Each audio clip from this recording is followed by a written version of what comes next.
명성가족 여러분, 오늘은 2021년 1월 31일, 1월 마지막 주일입니다. 오늘도 주 안에서 평안을 누리시기를 바랍니다. 지금까지 유튜브 방송을 통해서 우리는 예배를 드렸습니다. 방송으로 드리는 예배는 나름 우리에게 편리함도 있었습니다. 내가 예배를 드리고 싶은 시간에 편리하게 드릴 수 있었고, 예배를 드리다가 바쁜 일이 생기면 중단을 했다가 다시 이어서 예배를 드릴 수 있는 편리함도 있었을 것입니다.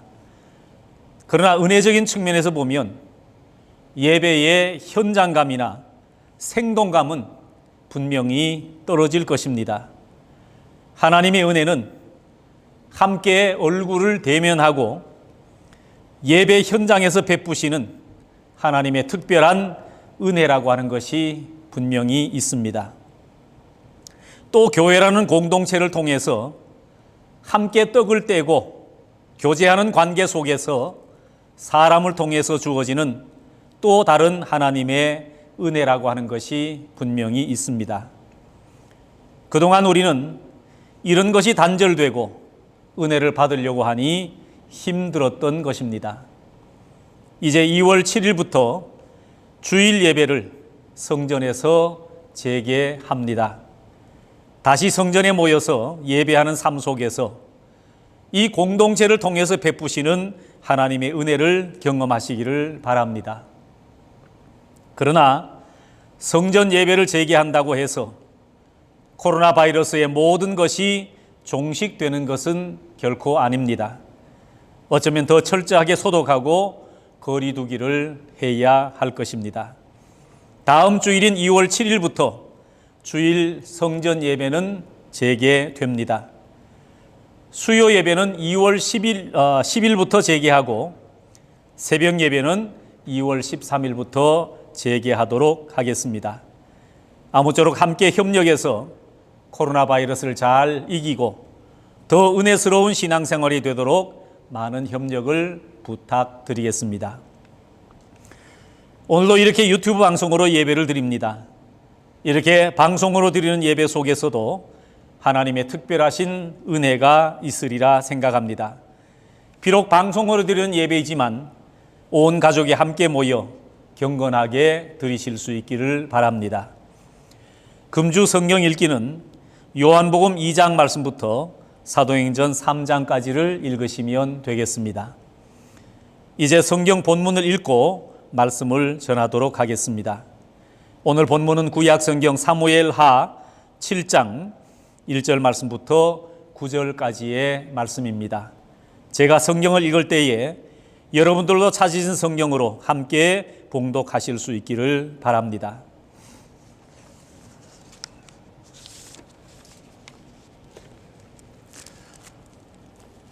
구약 성경 사무엘하 7장 1절 말씀부터 9절까지의 말씀을 제가 봉독하겠습니다. 여호와께서 주위의 모든 원수를 무찌르사 왕으로 궁에 평안히 살게 하신 때에 왕이 선지자 나단에게 이르되 볼지어다 나는 백향목 궁에 살거늘 하나님의 궤는 휘장 가운데에 있도다. 나단이 왕께 아뢰되 여호와께서 왕과 함께 계시니 마음에 있는 모든 것을 행하소서 하니라. 그 밤에 여호와의 말씀이 나단에게 임하여 이르시되 가서 내 종 다윗에게 말하기를 여호와께서 이와 같이 말씀하시되 네가 나를 위하여 내가 살 집을 건축하겠느냐. 내가 이스라엘 자손을 애굽에서 인도하여 내던 날부터 오늘까지 집에 살지 아니하고 장막과 성막 안에서 다녔나니 이스라엘 자손과 더불어 다니는 모든 곳에서 내가 내 백성 이스라엘을 먹이라고 명령한 이스라엘 어느 지파들 가운데 하나에게 내가 말하기를 너희가 어찌하여 나를 위하여 백향목 집을 건축하지 아니하였느냐고 말하였느냐. 그러므로 이제 내 종 다윗에게 이와 같이 말하라. 만군의 여호와께서 이와 같이 말씀하시기를 내가 너를 목장 곧 양을 따르는 데에서 데려다가 내 백성 이스라엘의 주권자로 삼고 내가 가는 모든 곳에서 내가 너와 함께 있어 내 모든 원수를 내 앞에서 멸하였은즉 땅에서 위대한 자들의 이름같이 내 이름을 위대하게 만들어 주리라. 아멘.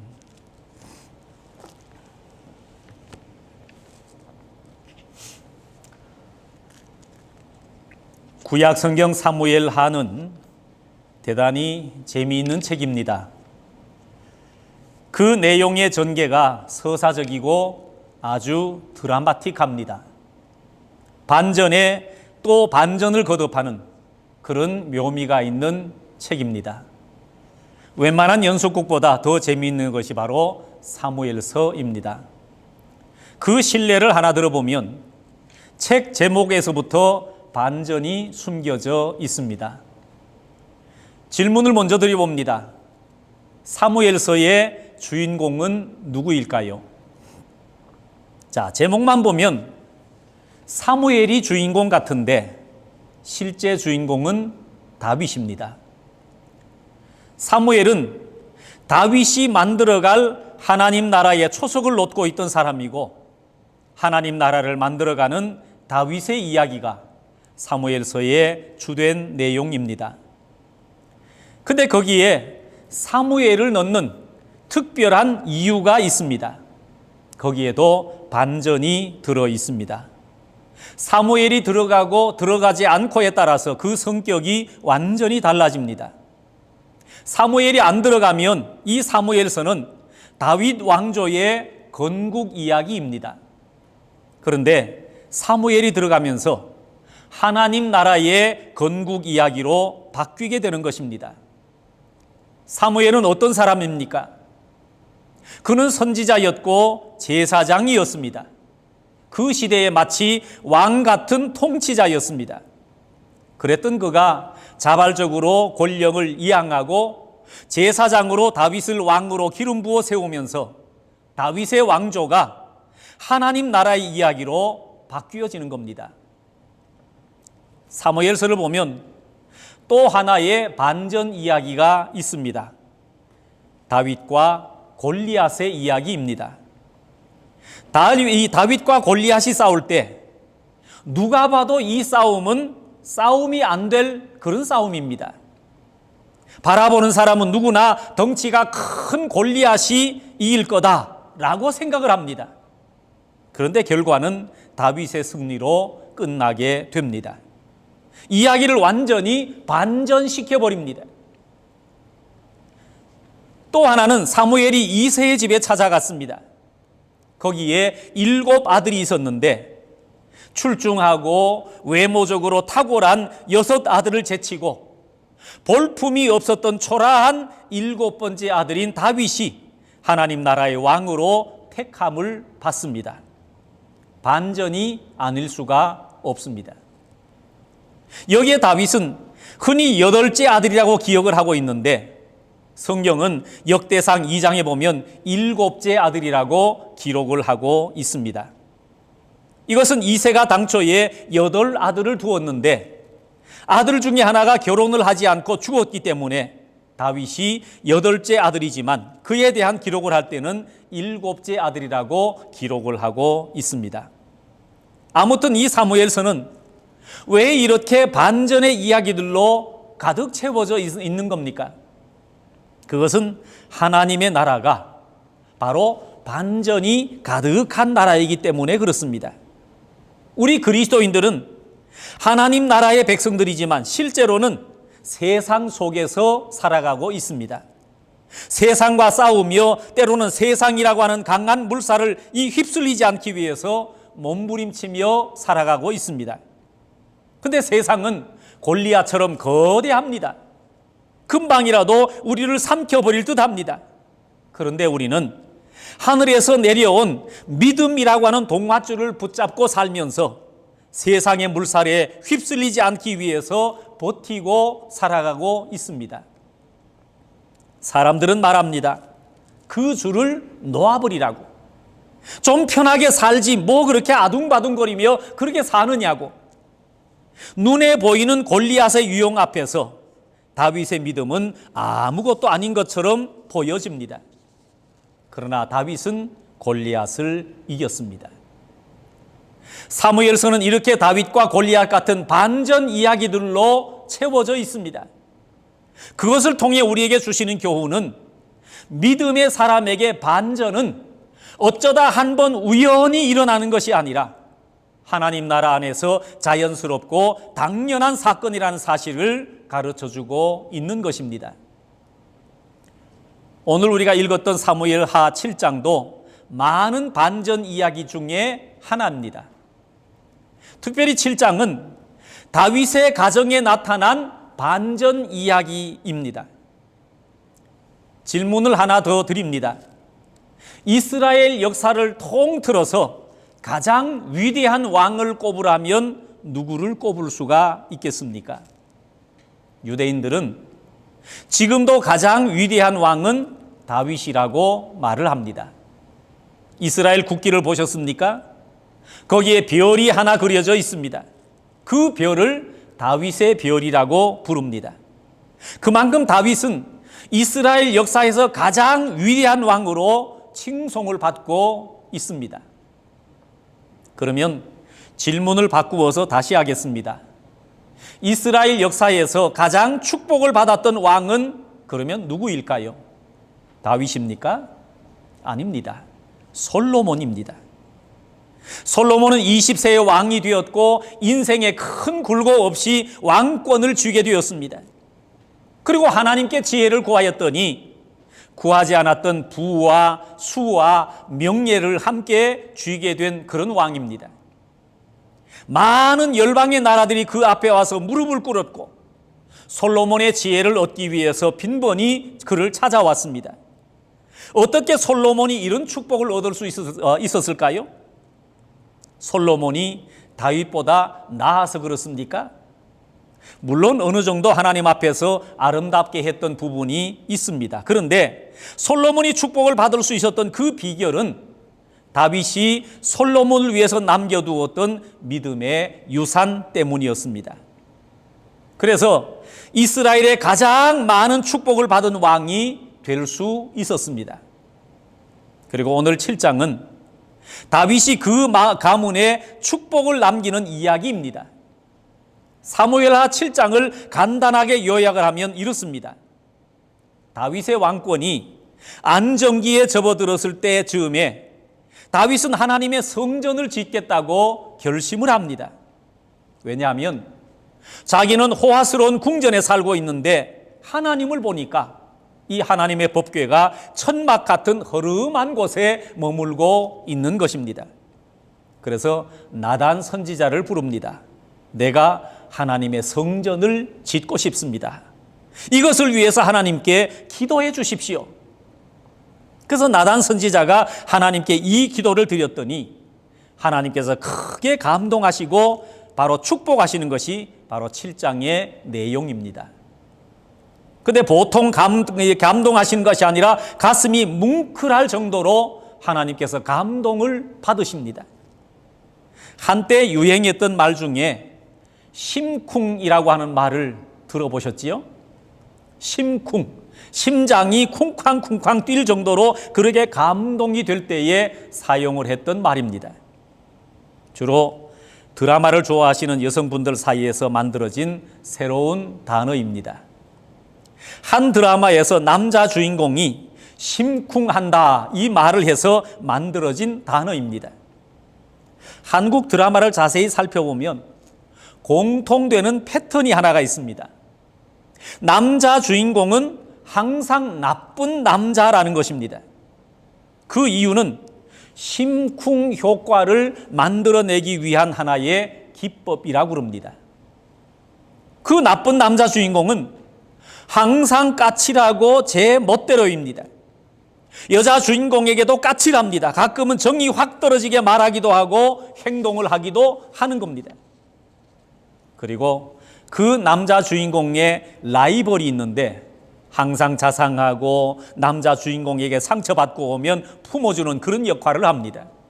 근데 여자 주인공은 항상 그 까칠한 남자 주인공과 사랑에 빠집니다. 왜 그럴까요? 이 반전 매력 때문에 그렇다고 합니다. 남자 주인공이 좀 무심한 듯 하지만 뒤에서는 세세하게 챙겨주고 제 멋대로인 것 같지만 나를 위해서 물불 가리지 않는 그 모습 때문에 여자 주인공은 이때 남자 주인공에게 심쿵하게 된다는 것입니다. 바로 이 심쿵 때문에 여자 주인공이 남자 주인공과 사랑에 빠지고 그 드라마를 보는 시청자들도 그 두 주인공이 서로 잘 되었으면 하는 그런 바람으로 드라마를 본다는 것입니다. 그런데 라이벌은 어떻습니까? 편하게 대해주기도 하지만 나중에 떠나보낼 때도 편안히 떠나보낸다는 것입니다. 자, 다윗의 신앙은 한마디로 표현하자면 심쿵의 신앙입니다. 골리앗과의 싸움할 때를 보십시오.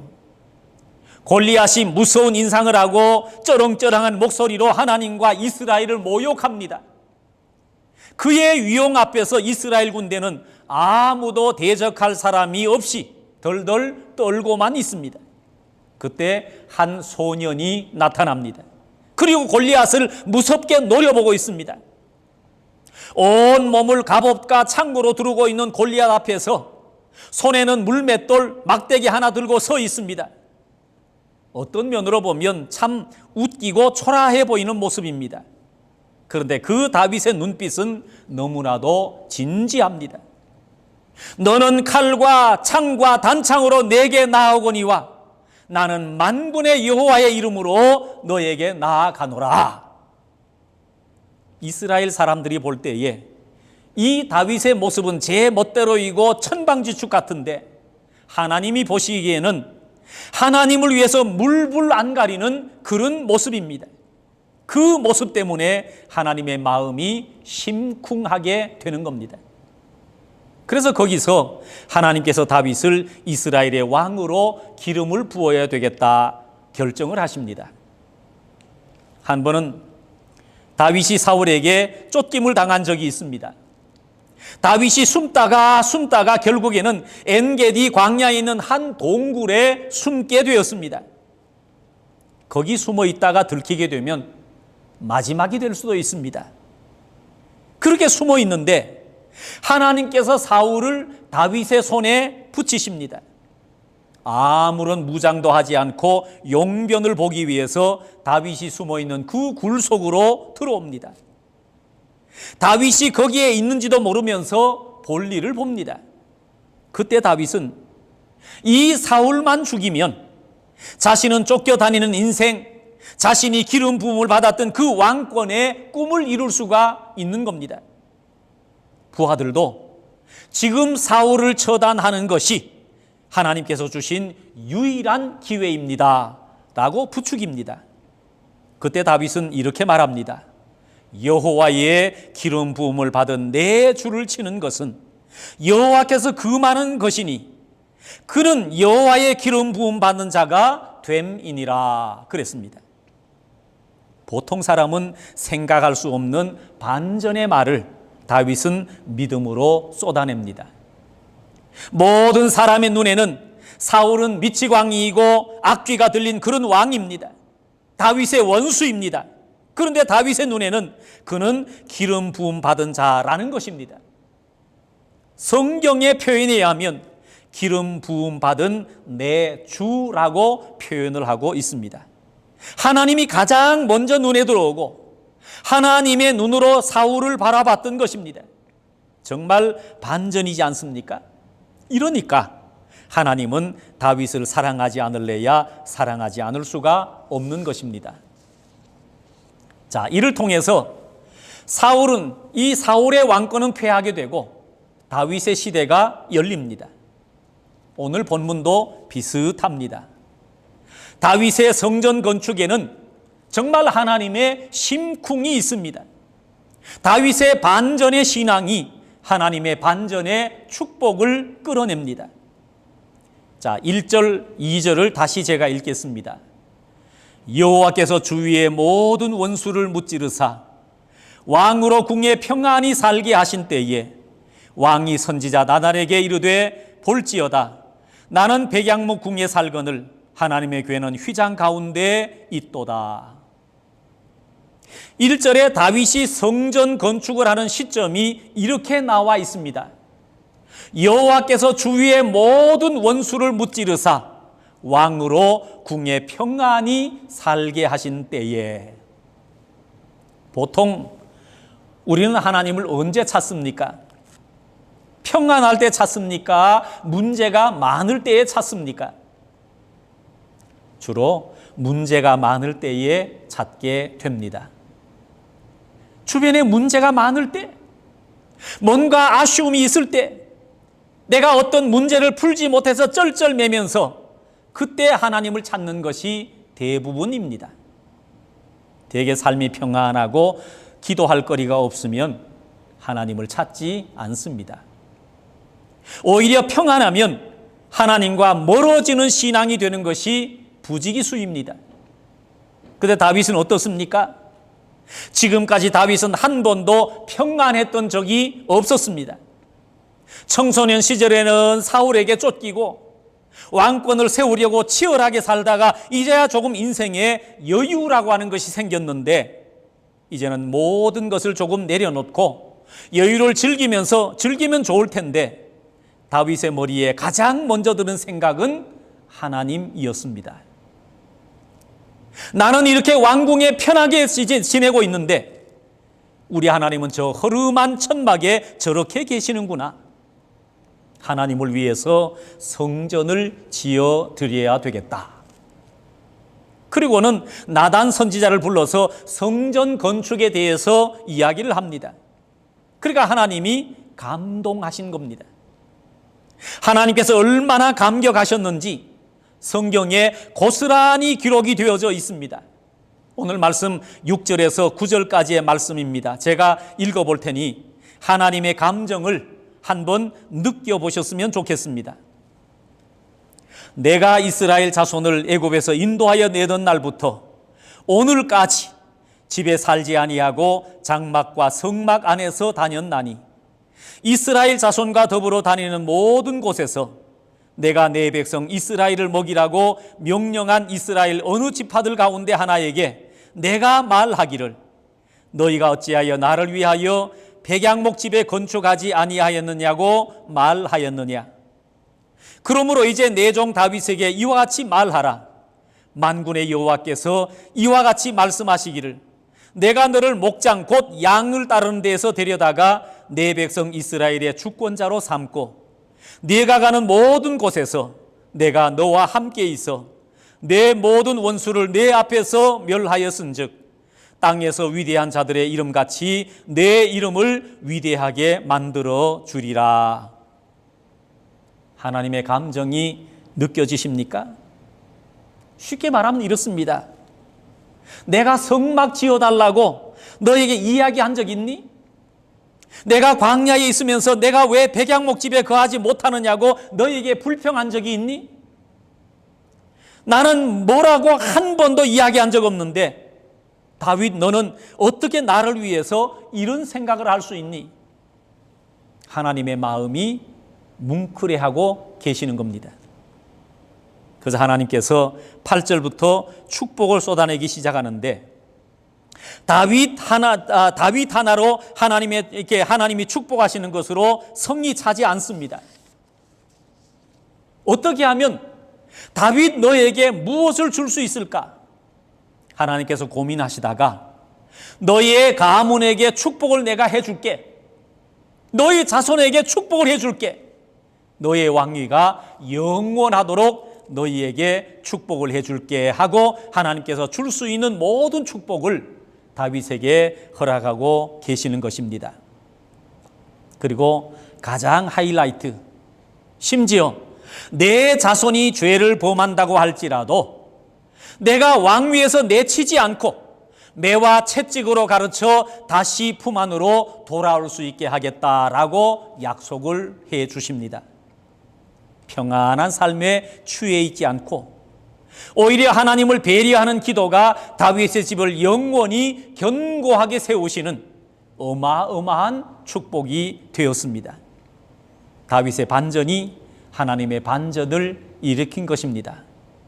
명성가족 여러분, 오늘 이 말씀을 나누는 우리들도 우리의 삶을 다윗의 축복의 반전 이야기처럼 만들어 봤으면 좋겠습니다. 만약 이게 다윗만 이룰 수 있는 이야기였다면 성경에 기록되지 않았을 것입니다.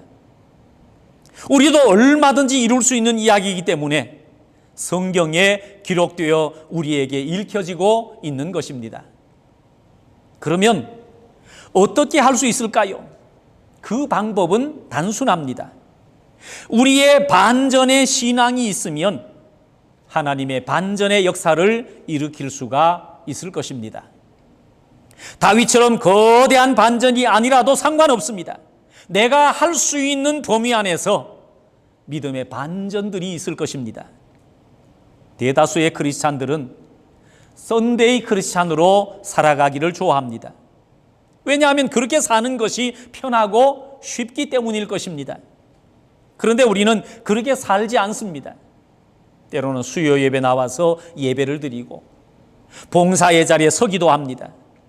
자, 이것은 대부분의 그리스도인들 사이에서 하나님을 향하여서 반전을 일으키는 그런 믿음의 계기가 되는 것들입니다. 봉사의 자리에 서는 것은 부담스럽습니다. 헌신의 자리에 서는 일들은 힘든 일입니다. 나도 다른 사람들처럼 편하고 자유롭게 신앙생활을 하고 싶다는 생각을 할 때가 있을 것입니다. 우리 하나님 때문에 힘들지만 그 자리를 포기하지 못합니다. 이런 것들이 다윗 못지않은 반전의 신앙이라고 생각이 됩니다. 반전의 신앙은 반드시 반전의 축복을 역사하고 있는 겁니다. 성경의 무수한 인물들이 이 반전의 축복을 증거하고 있습니다. 믿음으로 본토 친척 아비집을 떠난 아브라함을 보십시오. 많은 사람들은 그가 자녀 없이 나그네로 정신없이 떠돌다가 그냥 그렇게 사라질 것이라고 생각했는데 나중에 그가 반전의 축복으로 열국의 아비가 되는 그런 은혜를 경험하게 됩니다. 형들에게 노예로 팔려서 이집트로 쫓겨간 요셉을 보십시오. 그가 감옥에 갇힐 때에는 그의 인생이 끝난 것이라고 생각을 했습니다. 그런데 끝까지 포기하지 않는 그 믿음이 요셉을 이집트의 총리로 만들고 말았습니다. 이집트에서 실패한 모세를 보십시오. 살인자로 도망가서 광야에서 양을 치고 있는데 떨기나무 앞에서 하나님을 만납니다. 모세야, 네가 실패했던 이집트로 돌아가라. 내 백성을 이끌어내라. 모세는 하나님의 말씀을 순종합니다. 그랬더니 이스라엘을 구원하는 위대한 지도자가 되었습니다. 이렇게 성경에까지 갈 것도 없습니다. 어쩌면 우리가 그리스도인 된 것 자체가 반전이라고 생각이 됩니다. 죄인이었던 우리가 하나님을 믿기로 결단하는 그 순간 우리의 운명이 바뀝니다. 사망에서 생명으로, 죄인에서 하나님의 자녀로. 여러분, 이게 반전 아닙니까? 다윗이 성전 건축을 하는 이야기에 한 가지 반전이 더 있습니다. 하나님께서 다윗이 성전을 건축하는 것을 허락하셨을까요? 거절하셨을까요? 거절하셨습니다. 오늘 말씀에는 나타나지 않는데 역대상 22장에 보면 하나님께서 거절하십니다.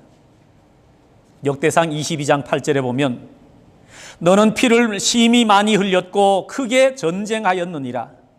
내가 내 앞에서 땅에 피를 많이 흘렸은즉 내 이름을 위하여 성전을 건축하지 못하리라. 하나님께서 다윗의 생각을 기쁘게 받으셨습니다. 하나님께서 그 보답으로 다윗에게 무한한 축복으로 보답하셨습니다. 기쁨으로 축복하지 허락하셨으면 다윗의 기도를 응답하셨어야 하는데 거절하셨습니다. 그 이유가 무엇일까요? 지금은 고인이 되셨는데